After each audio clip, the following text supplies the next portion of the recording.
About 2 years now. I started, I started early last year, so.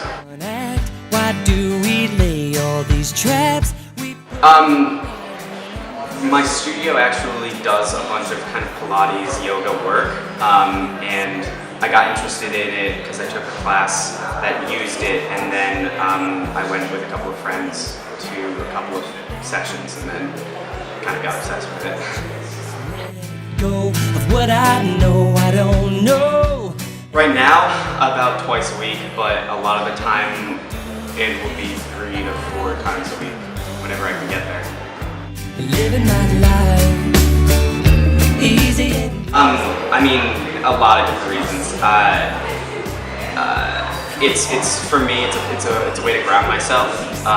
It's a way to kind of forget everything that's happening in the city, because when you're there, it's usually in rooms that block out sound, so you forget you're in the city. It relieves stress. I find that I can just forget about everything and just focus on my body while I'm doing practicing. So I would say just kind of it allows me to take a break from everything that's going on at the same time I'm exercising. So And I believe this way can feel the same for I think that's kind of like, there's like two to it, for me personally at least. It's a great exercise. It's a great way to exercise. It strengthens, it's cardio, it's stretching. I think in a typical like vinyasa class, you burn up to 600 calories in an hour, which is an amazing thing. But then also mental health wise, like I said, it grounds me and it allows me to relieve a lot of stresses, and it's really like an hour just out of my day that I don't think about anything but myself, which is not always something that happens in the city or at school.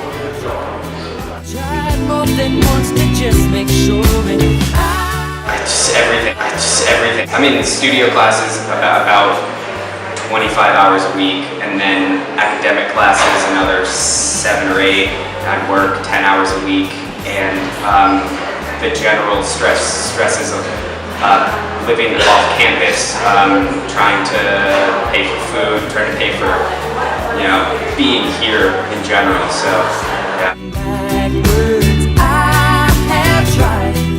Some interesting experiences. I mean, yoga has being able to practice, and there's kind of a method where prior to a practice, you take a moment and plan the practice for someone, and you dedicate the practice to someone.